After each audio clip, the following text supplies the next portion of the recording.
Os golpistas estão por toda parte e, infelizmente, ninguém está livre deles. Principalmente quem usa aplicativos ou sites de relacionamento. O famoso golpe do amor não para de fazer novas vítimas. A maioria tem o mesmo perfil. São homens que buscam companhia na internet e acabam no prejuízo. Eles estão por todos os lados. Bandidos em busca de presas fáceis. Muitas vezes escondidos no mundo virtual, criminosos arrebatam vítimas por meio de aplicativos. O golpe do amor é mais um caminho que os sequestradores encontraram para lucrar no universo do crime. A estratégia é conhecida. O encontro é marcado através de um aplicativo de namoro e no local e horário agendados, um sequestro acontece. Começa aí o pesadelo da vítima. Essa modalidade de sequestro hoje é predominante e equivale a 96% dos casos. Em nenhuma outra capital brasileira acontecem tantos crimes a partir de aplicativos de namoro, o que torna o golpe do amor um crime tipicamente paulistano. Aplicativos e sites de namoro existem há cerca de 2 décadas e ganha cada vez mais popularidade com o passar do tempo. Mas à medida que a tecnologia evolui, evoluem também os golpes amorosos. O aumento do sequestro ele vem pelas facilidades da própria tecnologia, do próprio mundo, né? Então hoje um dos maiores sequestros, por incrível que pareça, são os sequestros que a gente chama sequestro do namoro. O que é isso? São os Tinders, né? Então as pessoas entram ali por N questões, né? E acabam se iludindo. Então as pessoas caem nesses golpes e realmente são muito prejudicadas. A busca por relacionamentos na internet gera oportunidade para vigaristas de todos os tipos se aproveitarem das pessoas que querem encontrar um amor. Milhões de pessoas em todo o mundo usam sites e aplicativos de namoro. Há muitas histórias de sucesso, mas também existem vítimas de homens e mulheres que se escondem atrás do perfil fake. Acho que a internet traz um risco que faz com que a gente sinta que conhece as pessoas quando elas se apresentam via internet, mas isso não é verdade, né? As pessoas podem simular o que elas quiserem no âmbito online. E a simulação pode ser qualquer coisa, eu posso fingir ser quem eu quiser ser online, né? Porque isso dá tempo de pensar na minha resposta, pensar no que eu quero simular e como eu vou fazer. E por isso é tão perigoso. Um golpe amoroso é quando uma pessoa é levada a acreditar que está em um relacionamento romântico e mútuo com alguém que conheceu online. No entanto, na realidade, as vítimas estão emocionalmente manipuladas por criminosos. A internet aproxima mais as pessoas umas das outras, né? E facilita, né, de diversas maneiras a vida em sociedade. Uma dessas formas de facilitar agora, né, é quem quer se relacionar com outras pessoas, começar um namoro e até se casar com pessoas que se conhecem pela internet, enfim. Os criminosos se aproveitando disso, dessa ferramenta, né, aplicativos, sites de namoro, de relacionamentos amorosos, eles criam perfis falsos usando fotografias de mulheres joviais, atraentes, ou de homens, enfim, né? Pessoas atraentes, e criam esse perfil e o mantêm na internet, a fim de que as pessoas interessadas conversem com os criminosos, né? E não com uma pessoa de fato que está ali apenas para se relacionar. Como explica o delegado Ronald Kenny, os criminosos, por meio de uma plataforma de encontros, atraem a vítima e mantêm contato com ela por um determinado período, a fim de estabelecer uma relação de confiança. A intenção é marcar um encontro, sequestrar, levar a pessoa a um cativeiro e fazer uma limpa nas contas bancárias da vítima. É marcado o encontro em locais ermos, geralmente, né? E quando a vítima vai lá, na crença de encontrar um futuro namorado, uma futura namorada, ela é arrebatada, roubada, né? Levada para cativeiro, permanece durante horas ou dias no cativeiro, até que os criminosos consigam realizar diversas transferências bancárias, né? Os valores em suas contas correntes das vítimas são totalmente subtraídos, dilapidados. E após, a vítima é abandonada, né? Em locais também ermos.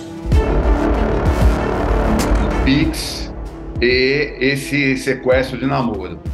Esse tem subido muito, exponencial o aumento de pessoas que vêm caindo nesse tipo de crime, né? E o Pix, como eu disse, com todo o sistema que os bancos vêm utilizando, ainda porque é muito fácil, você sequestra a pessoa, você mantém ela em cativeiro por um tempo e você consegue fazer um saque muito rápido. Então, a tecnologia ela vem para a parte da, vamos dizer, da segurança pública, mas ela vem para o bandido, vem para o sequestrador. E o sequestrador sabe usar muito isso através, porque ele tem seus hackers, ele tem o pessoal que trabalha na questão de tecnologia.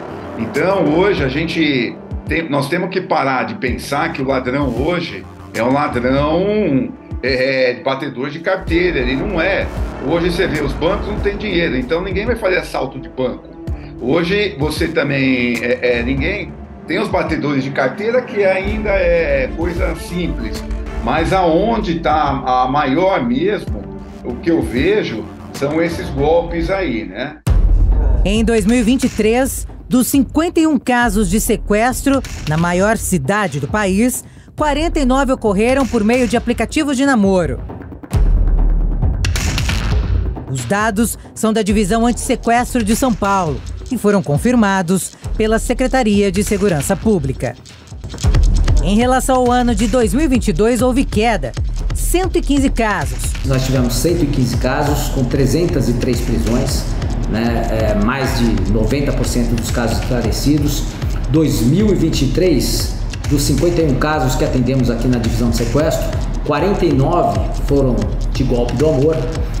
E o importante é salientar que nos últimos 3 meses de 2023 nós tivemos apenas um caso, né? Então, as estratégias adotadas, né, inicialmente de distribuir esse trabalho com especializadas na Grande São Paulo, através do treinamento dessas especializadas, as SIGs, a distribuição dentro da divisão entre as delegacias, todas atuaram no combate ao golpe do amor.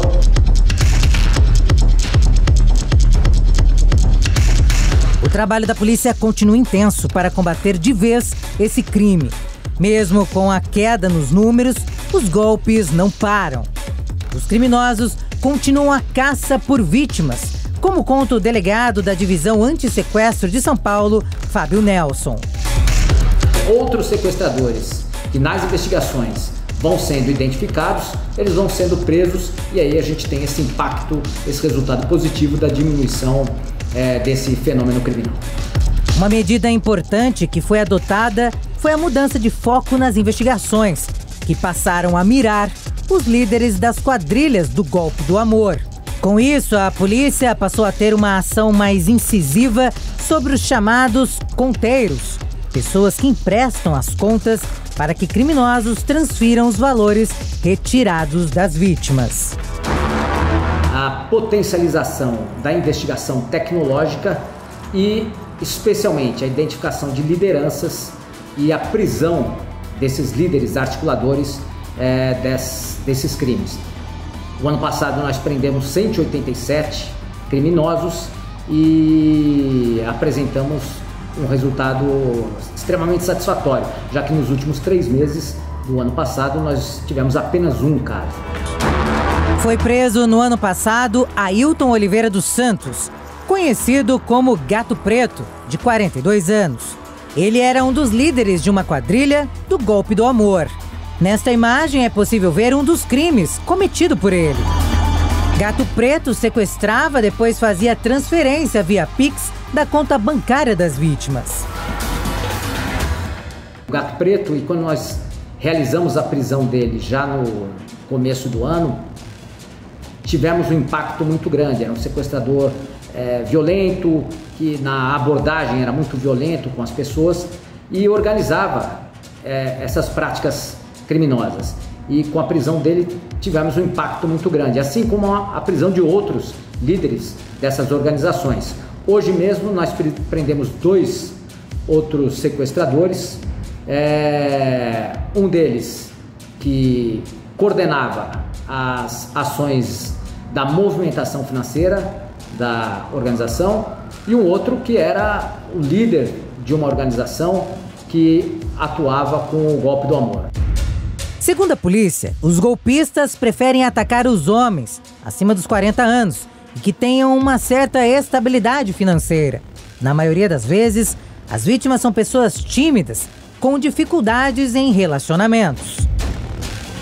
De fato, segundo os especialistas na área, os homens de meia idade, 35 a 55 anos, com alto poder aquisitivo, são as maiores vítimas dessa modalidade criminosa, E isso, segundo a experiência e expertise policial, se deve ao fato de que os homens, na internet, pelo menos, esbanjam mais do que as mulheres, E é muito mais difícil no encontro a mulher ir para um local ermo, que a mulher, digamos, já estaria em situação vulnerável e ela não iria no local ermo encontrar uma pessoa pela primeira vez. Agora o homem, com mais ousadia, se sentindo confiante, ele vai nesses encontros em locais ermos em altas horas do dia e acaba se encontrando com os criminosos, não com uma pessoa, que estaria ali para se relacionar amorosamente, acabando sendo vítima dessa modalidade. E tem que ter cuidado também, porque os homens também acabam trocando mensagens de conteúdo íntimo, os famosos nudes, e acabam sendo extorquidos, principalmente homens casados, Homens casados que conversam com alguém na internet, acabam trocando nudes e acabam sendo vítimas de extorsão por esses golpistas que se aproveitam dessa modalidade criminosa.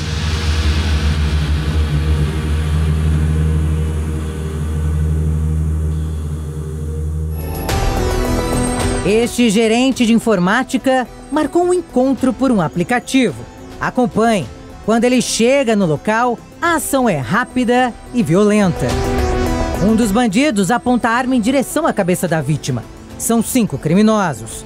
O homem é jogado dentro do carro e levado para um cativeiro. No interior desse veículo, a vítima foi por diversas vezes ameaçada de morte e foi obrigada a ceder aos criminosos as senhas de acesso pessoal ao seu aparelho de telefone celular, e eles deram conta de que tinham interesse em fazer transações financeiras por meio da ferramenta Pix, empréstimos e compras diversas com os cartões da vítima.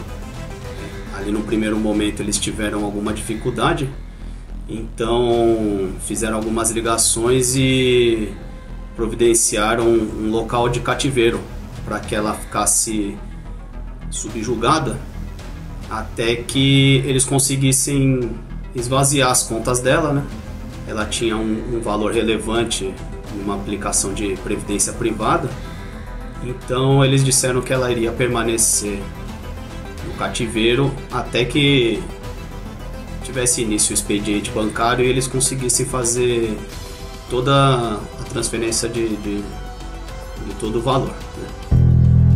O gerente de informática ficou mais de 10 horas sofrendo tortura física e psicológica.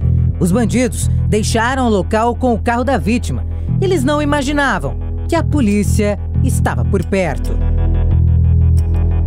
Eles estavam rodando, 2 deles, depois que a vítima já estava encarcerada, estavam rodando com o veículo da vítima e depararam com policiais militares que fizeram a abordagem.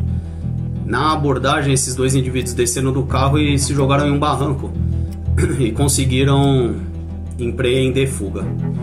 E dessa forma foi verificado que a vítima estaria sendo mantida, né? Passou a vistoriar os imóveis ali daquele quintal, até que numa dessas casas a gente foi atendido pelo Jonathan, que quando deparou com a equipe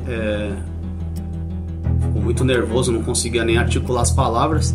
Então eu entrei na casa, e uma casa composta por 2 cômodos, e assim que eu olhei, né, no segundo cômodo eu já encontrei com a vítima sobre um colchão. A vítima, ainda no cativeiro, contou para os policiais como foi o tempo que passou nas mãos dos bandidos. Esses 2 estavam o tempo todo com arma. Tinha 38. Tinha arma, ameaçaram. Me coronharam, bateram na minha cara.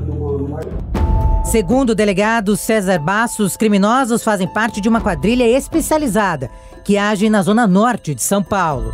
Foram indiciados pelo crime de roubo triplamente majorado e extorsão qualificada, né? Crime considerado hediondo.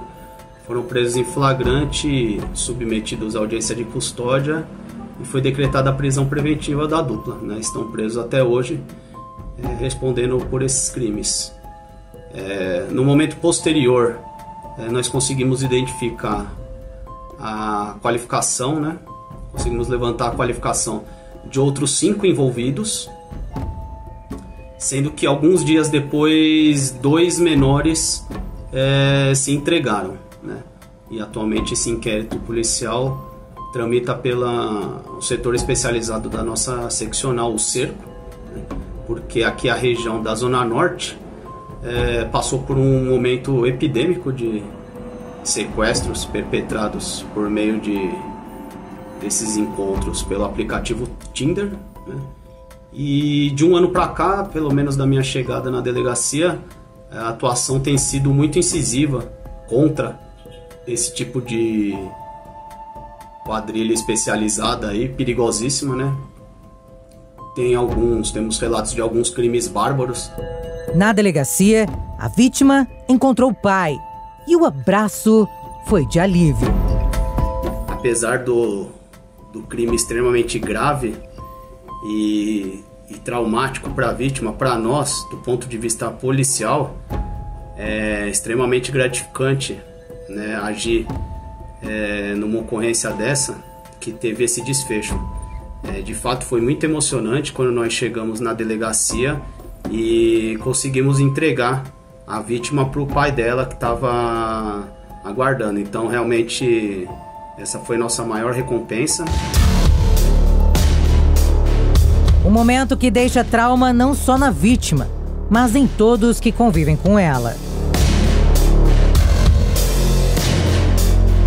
Perfeito. Todos os eventos traumáticos, aí, principalmente quando são relacionados à violência urbana, não é só quem sofre a violência que sofre, né? Também o entorno. O entorno também fica sensível a esse tipo de violência e hipervigilante também. Então, quando um pai de família sofre um sequestro, os indivíduos daquela família, os filhos, a esposa e todo mundo ao redor, fica mais atento a essas variáveis de violência urbana e como eles podem estar sensíveis ou vulneráveis a esse tipo de coisa também. Então, tratar o indivíduo que passou por isso é também tratar a família, porque a família também muitas vezes experimenta sintomas parecidos. Nem todos os casos acabam bem, como o deste homem que pôde reencontrar a família. Segundo o delegado César, no ano passado o empresário e corretor de seguros Eduardo Decó foi encontrado carbonizado em um carro em uma área de mata na Brasilândia, zona norte de São Paulo. O homem estava amordaçado e com as mãos amarradas. Segundo as investigações, ele teria saído para um encontro amoroso antes de ser morto. Em Itaquaquecetuba, na Grande São Paulo, a polícia realizou uma operação para prender uma quadrilha do golpe do amor. Os bandidos faziam sequestros na região e o dinheiro das vítimas era transferido via Pix para outros criminosos, como explica o delegado Carlos Crispim. Essa quadrilha atuava da seguinte maneira: era marcado um falso encontro por um aplicativo de relacionamento. A vítima era atraída para esse local de encontro. A partir daí, era convidada para ir num local mais privado, mais íntimo. E durante o trajeto, o deslocamento, no caso uma vítima do sexo masculino, foi arrebatada pelos sequestradores e foi mantida em cárcere, onde foram feitas diversas transferências via Pix e compras no seu cartão de crédito.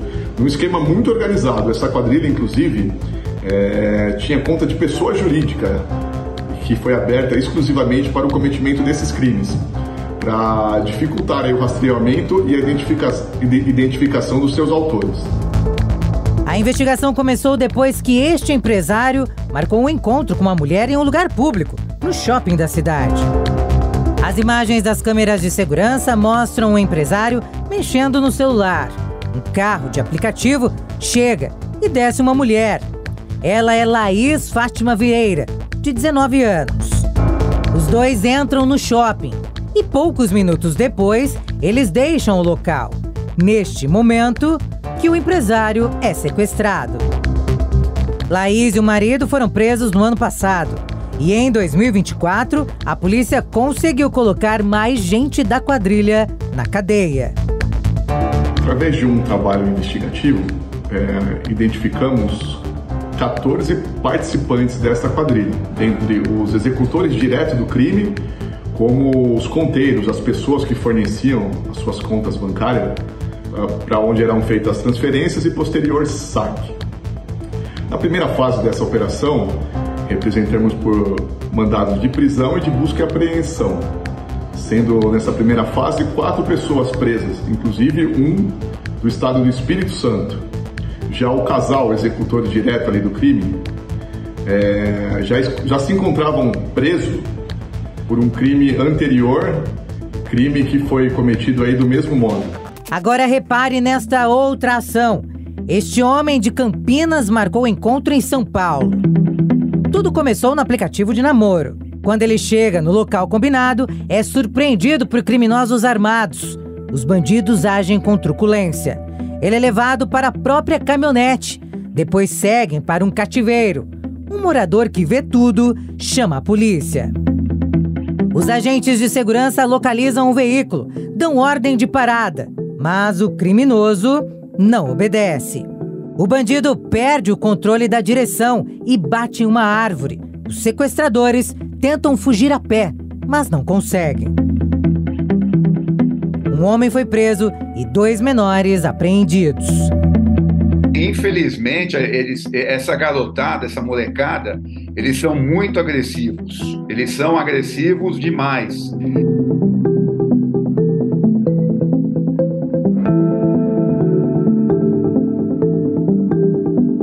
Essa molecada que vai atrás de Pix, vai atrás de carteira, vai atrás de celular, eles são muito violentos e é uma questão que a própria polícia, muitas vezes, quando prende, a polícia não consegue segurar, porque eles são muito violentos, eles são debochados. Então, é uma questão que a gente precisa ver como que a justiça vai se colocar, porque a polícia prende, eles vão lá e soltam. Então, quer dizer, e eles continuam praticando esses crimes violentos. Nós temos o sequestro do Pix no Brasil, né, que é um sequestro, infelizmente, ele vem aumentando, porque mesmo com toda a tecnologia, com toda a preocupação dos bancos, principalmente, os ladrões hoje estão sequestrando as pessoas, mantendo em cativeiro e esperando até 6 horas da manhã para fazer o saque. Celso Mizukami, de 52 anos, era conhecido por sua generosidade. Um homem discreto, de muitos amigos e sempre cauteloso. Segundo a polícia, ele teria sido vítima de um falso encontro. De acordo com as investigações, quando o empresário percebeu que era vítima de um sequestro, se jogou do carro em movimento. Celso chegou a ser socorrido, mas não resistiu aos ferimentos.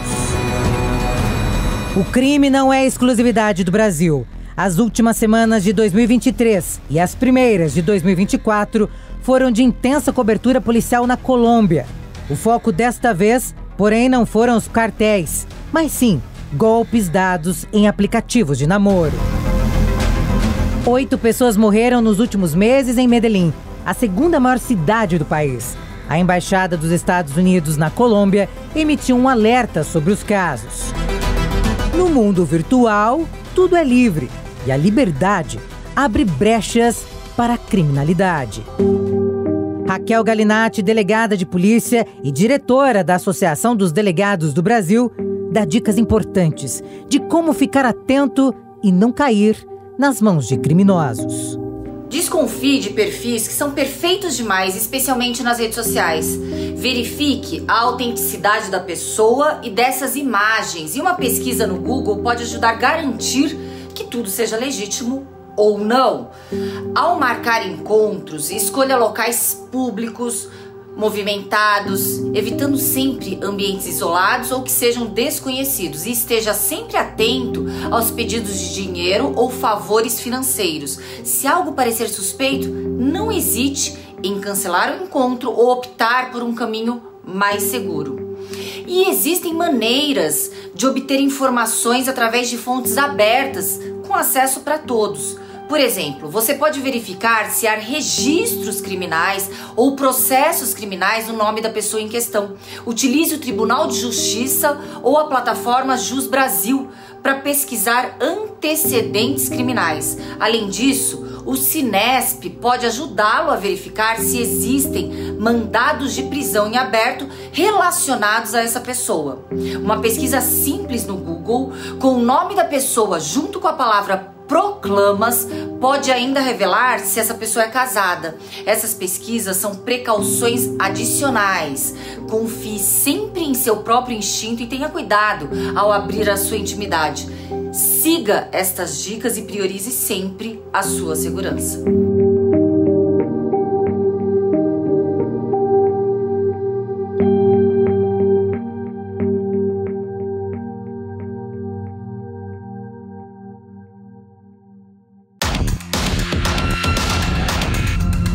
O universo online é obscuro.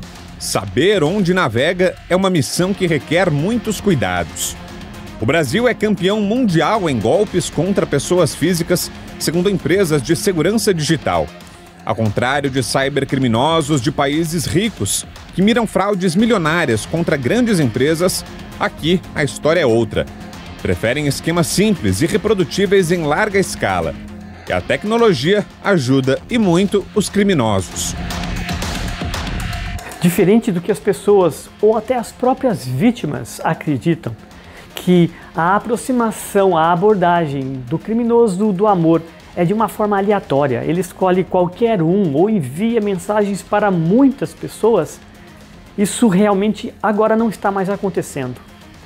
Da mesma forma como a inteligência artificial auxilia em várias coisas, vários profissionais também hoje estão auxiliando os criminosos.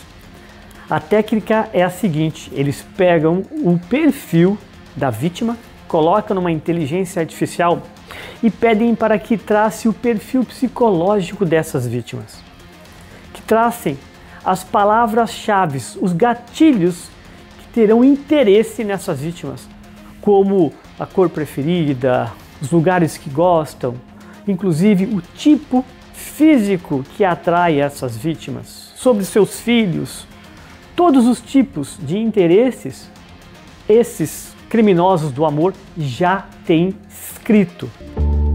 Não só o golpe do amor que acaba em sequestro, mas existem outros esquemas que deixam as pessoas que buscam o amor na internet sozinhas e endividadas. O estelionato sentimental é um nome novo para uma prática criminosa antiga e impulsionado com as redes sociais. O estelionatário do amor, ele atua criando laços emocionais falsos para enganar as suas vítimas e se aproveitar das emoções e sentimentos delas. Ele atua de forma muito ardilosa, manipulando sentimentos. Um homem de 42 anos foi preso por estelionato contra pelo menos 26 mulheres no Distrito Federal. De acordo com a investigação, após criar intimidade com as vítimas, ele pedia dinheiro. Wagner Oliveira. Era assim que ele se identificava. Lucrou mais de R$500 mil com o esquema. No entanto, segundo a polícia, a cifra pode chegar a R$1 milhão com os casos que ainda não foram registrados oficialmente. Quando começa o relacionamento, ele sabe muito bem o que digitar, qual a palavra usar. E isso faz com que a vítima caia perfeitamente no golpe, transformando inclusive num amor cego, mesmo falando para muitas pessoas de que tem o amor da vida dele ou dela, de que tem a pessoa perfeita, mesmo os amigos, parentes, avisando que aquilo é um golpe. Elas não acreditam e continuam até perder todo o seu dinheiro. Os alvos do estelionatário eram mulheres, com idades entre 30 e 45 anos, estabilidade financeira e que tinham chegado recentemente na capital federal.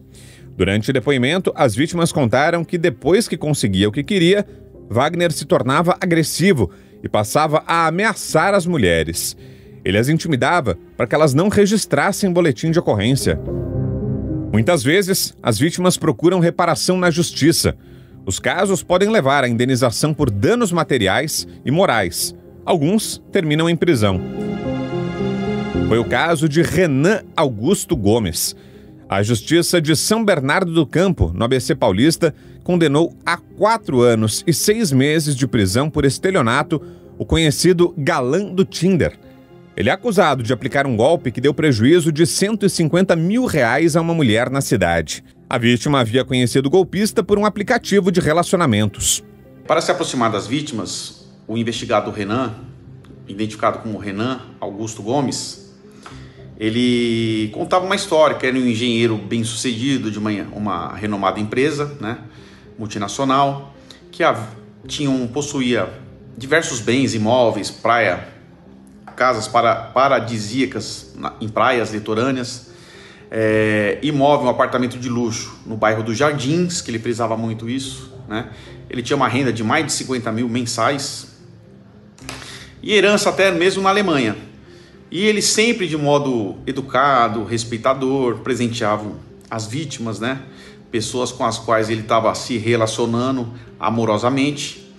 Ele repetia diversas vezes que aquela mulher, aquela pessoa era o amor da vida dele, que ele tinha encontrado a sua alma metade, né? Já queria conhecer os pais, como ele fez com diversas vítimas, que o sonho dele era constituir uma família séria. E assim ele fez com diversas vítimas mulheres, todas enganadas pelo Renan, que somente usava essa artimanha para se aproximar, convencê-las, apaixoná-las e depois destituí-las de seu patrimônio. Para se aproximar das vítimas e enganá-las, Renan contava uma história triste. Dizia que era filho de alemães e que tinha perdido os pais em um acidente no interior paulista. O Renan Augusto Gomes era um predador sentimental, né? Roubava o coração de diversas mulheres e, de forma imoral, antiética total, ele subtraía, né, obtinha vantagem devida no estelionato sentimental. Quando nós, policiais, ficamos sabendo do caso, do que ele fazia, né, esse predador sentimental, fazer uma mulher se apaixonar, um ser humano se apaixonar, enganá-lo só apenas para conseguir essa vantagem devida, valor patrimonial, em troca de um sentimento, né, do coração da pessoa, nós sentimos repulsa, um abjeto. Então foi com uma satisfação, e toda a Polícia Civil ali de São Bernardo teve um engajamento na investigação, né, que durou cerca de 2 meses. Tirando o processo, que ele já estava sendo procurado, prisão preventiva decretada, mas ele não havia sido localizado para ser preso, né? E os perfis dele nas redes sociais estavam ativos, com nomes falsos, as fotos dele, enfim, Tinder, Lovoo, Jalmo, Happn e diversos outros aplicativos. Então foi com o louvor que a Polícia Civil, né, por meio da DEIC de São Bernardo do Campo na época, e capturamos o Renan Augusto Gomes. Renan foi preso pela Polícia Civil no fim do ano passado em São Paulo, depois de tentar fugir com um carro importado. A perseguição foi filmada por câmeras de segurança, inclusive pelo equipamento da viatura policial. E estava sendo procurado pela Justiça Pública, né? Porque havia contra ele mandado de prisão preventiva decretado nos autos de um processo em São Bernardo do Campo, na 3ª Vara. que ele enganou uma mulher, né? E essa pessoa, essa vítima, teve um prejuízo muito alto, né? Fora o abalo emocional que ficou marcado pro resto da sua vida. O Renan estava procurado pela justiça, ele estava utilizando um documento falso, né? E ele tinha um carro potente, um Honda Civic, New Civic. E ele, o Renan, quando ele foi, digamos, identificado pela Polícia Civil, ele passou a manobrar o seu veículo em alta velocidade. Ou seja, ele percebeu que estava sendo seguido por policiais civis da Paisana e com viaturas caracterizadas na região norte de São Paulo, na região de Pirituba, na Avenida Raimundo Pereira de Magalhães. E nisso ele tentou, né, de forma frustrada, fugir da Polícia Civil, mas foi capturado quando ele veio a fazer uma curva e colidir num poste de arrimo. Até atingiu alguns veículos que passavam pelo local, colocando a vida de inúmeras pessoas em risco, né? As imagens mostram a caça a Renan. Em um determinado momento, o acusado bate em 3 veículos e depois para. O homem foi detido pela Delegacia Especializada em Investigações Criminais de São Bernardo do Campo. O Renan, quando ele foi preso, ele estava com 2 celulares, né? Um celular iPhone e outro Android. O Renan, indagado, né, se ele estava cometendo algum crime de estelionato sentimental contra mulheres, ele ficou em silêncio. É um direito do investigado, né? Mas assim que nós olhamos o celular dele, que ele se recusou a dar a senha, nós verificamos que havia diversas mensagens de várias mulheres o chamando de amor, você vai me ver hoje, você sumiu, né? Várias vítimas, né? E ele falou isso informalmente, que aquele telefone ele só utilizava para conversar com as vítimas mulheres, né? E havia diversas, foram várias identificadas, até mesmo com a prisão dele, que ganhou uma repercussão midiática, né?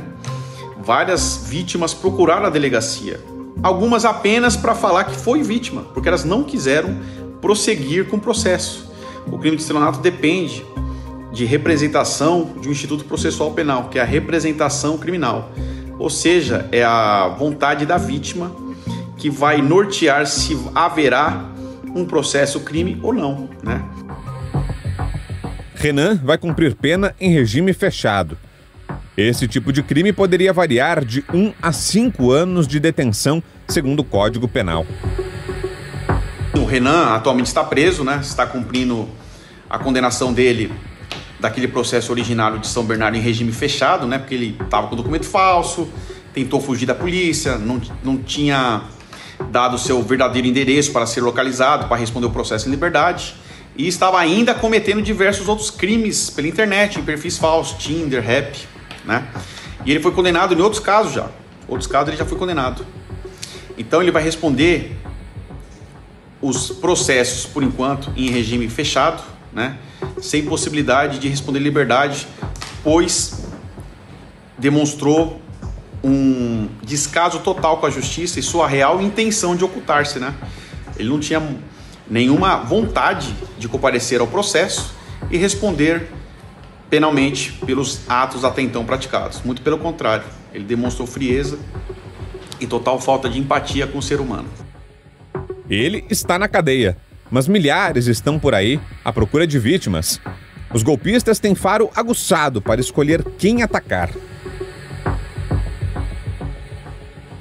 Os contornos do estelionato amoroso são complexos, enganosos e frequentemente devastadores para as vítimas. Os pensamentos, reviver a história é um momento difícil. Os pensamentos sobre essa situação, eles costumam ser pouco fáceis da gente controlar. Os pensamentos, eles costumam ser difíceis de controlar, eles invadem a cabeça, eles aparecem em momentos que não tem nada a ver com a situação que a pessoa está hoje, mas eles ficam chamando a atenção, interrompendo a concentração da pessoa, que passa a ter dificuldade de fazer coisas mais rotineiras que ela fazia antes. Por que as pessoas caem nessa? Né? Eu acho que a carência, esses aplicativos que tudo pode acontecer, e a pessoa acaba se iludindo, pensando que está indo para alguma coisa prazerosa, quando na verdade ela está entrando no Marapuca. Então eu penso que como que as pessoas podem desconfiar, ou pelo menos ter um pouco mais de cuidado quando elas estão nesses aplicativos, conversando com essa, desconfie o máximo possível. Eu Confiei Nele. É um livro da oficial do Ministério Público de Minas Gerais, Ana Cristina Ribeiro Alves. O que mais me inspirou a escrever o livro é uma amiga da Europa, né, do Reino Unido. Ela foi vítima desse golpe justamente após a perda do marido pela Covid, e ela já tinha perdido um filho também. Então ela ficou muito traumatizada. Ela tinha medo de sair de casa. Quando ela saía de carro, ela sequer abaixava os vidros. Ela tinha uma sensação de insegurança muito grande. Então quando a gente começou a conversar, né, e eu fui explicando algumas coisas para ela, ela viu que esses golpistas são covardes. Eles não são como um ladrão de banco que enfrenta, que entra armado numa agência bancária disposto a matar ou morrer. Eles se escondem atrás da tela de um dispositivo eletrônico. Eles são covardes, né? A publicação visa conscientizar a sociedade para evitar novas vítimas que acabam sozinhas e sem dinheiro. O que eu notei é que essas vítimas, elas se sentem mais à vontade para desabafar com pessoas que não são da família ou não são do seu círculo social. Por quê? Existe uma coisa que se chama moral objetiva, que é a forma como a sociedade nos enxerga. E se aquela pessoa sempre foi reconhecida por ser sensata, por ser precavida, por ter experiência de vida, quando ela contar que foi vítima de um golpe desse, que nós, em nosso juízo normal, sem vulnerabilidade, não cairíamos, ela se sente muito abalada. Especialista em direito público e privado, Ana Cristina conta no livro como esses crimes ocorrem e aborda a importância da denúncia. Os golpistas sabem que se a vítima não comunicar com ninguém o que está acontecendo, inclusive as autoridades, o crime vai ficar impune. Por quê? O poder público atua muito em cima de estatísticas, né? Por exemplo, em determinada cidade, se tem um alto número de homicídios, o poder público vai trabalhar para combater aquele tipo específico de crime. A mesma coisa com roubo, tráfico de drogas. Agora, como o estelionato sentimental é um crime subnotificado, justamente pelo sentimento de vergonha que as vítimas sentem, o poder público não investe no combate a esse tipo, porque ele não está entrando nas estatísticas. Então, denunciar esse crime é de suma importância. As páginas dão voz às vítimas que não tinham coragem de procurar as autoridades policiais com medo de que o golpe viesse a público. É do conhecimento de todos, né, que desabafar é uma atividade positiva em qualquer situação da vida. E algumas vítimas relataram que depois que elas contaram a respeito do golpe, o medo que elas sentiam diminuiu, né? Elas sentiram vontade e confiança de realizar as atividades normais da vida delas. Ana Cristina descreve os principais sinais de alerta desse tipo de crime, mas também lança um olhar para a situação de vulnerabilidade das vítimas. O golpista vai identificar o ponto vulnerável da vítima e, em cima disso, ele vai trabalhar. Aí ele já começa a demonstrar interesse romântico de forma rápida, muito diferente do que ocorre na vida real, né, em relacionamentos presenciais. Ele vai usar expressões como o amor da minha vida, alma gêmea, né? Vai ter até pedido de casamento, bem rápido. E a hora que ele vê que a vítima está apaixonada, ele vai pedir algum dinheiro, algum valor. Geralmente por Pix, mas eu tenho visto também crescer muito em criptomoedas. Por quê? A criptomoeda, ela é muito difícil de rastrear, é muito difícil de conseguir recuperar. esse valor. E quando a vítima se nega, por qualquer argumento, a não enviar esse valor, aí começa a pressão emocional, né? A chantagem. Ah, você não confia em mim. Eu confio tanto em você e você não confia em mim. O livro fala ainda dos traumas vivos e de como muitas vítimas conseguiram superar o pesadelo e recuperar a confiança. E uma coisa que eu acho muito importante, recuperar a confiança nas pessoas. Por quê?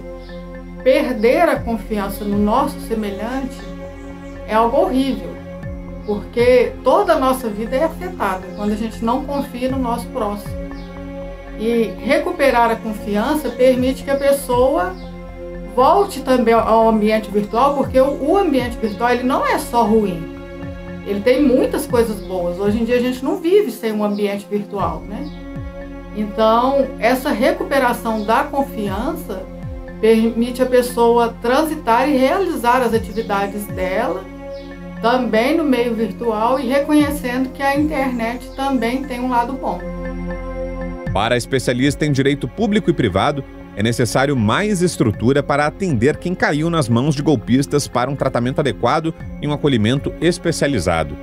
Com certeza é necessário uma estrutura, né, para atender essas vítimas, e o poder público já está ciente disso. Inclusive o Ministério Público de Minas Gerais, né, no qual eu presto serviços, ele já tem um centro de apoio, de atendimento às vítimas, que é chamado de Casa Lília, e engloba também vítimas de outros delitos, não só de estelionato, né? Com atendimento humanizado, com o objetivo de evitar a revitimização, porque quando a gente julga uma pessoa pelo crime que ela cometeu, através das nossas ações, né, tratando mal, tratando com frieza, a gente está revitimando essa pessoa, né? E também um atendimento especializado no sentido de manter em sigilo e de forma confidencial as informações que as vítimas passarem, né? Capacitação dos servidores em cursos, né, de como atender as vítimas. E também o que eu acho muito importante é que os municípios adotassem essa estruturação, né? Dotassem as suas secretarias de assistência social com mais psicólogos, mais assistentes sociais, para o atendimento posterior à questão da comunicação do fato criminoso, porque vai ter o processo criminal, mas, como eu disse, né, a lembrança, o trauma vai ficar. E o que o processo criminal não é capaz de suprir, a Secretaria de Assistência Social pode suprir com os respectivos profissionais. O estelionato amoroso é uma prática criminosa, em que os sentimentos são explorados de forma calculada para se obter ganhos financeiros. A prática ainda está longe do fim. A mídia não apenas traz luz a esses crimes, mas também desempenha um papel crucial ao encorajar as vítimas a denunciarem. É essencial identificar alguns sinais de alerta, como relacionamentos rápidos, intensos, solicitações financeiras repentinas e resistência a encontros presenciais. E se você foi vítima do estelionato sentimental, não hesite e denuncie. Reúna todas as evidências disponíveis, como nomes, endereços, mensagens trocadas em redes sociais, comprovantes de transferências bancárias, empréstimos e, se houver testemunhas, forneça seus nomes para também poder fazer parte dessa denúncia.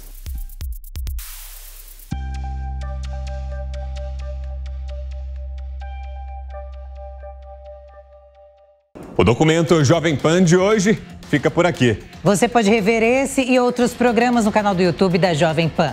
Até o nosso próximo encontro. Uma boa noite para você. Até semana que vem. Tchau, tchau.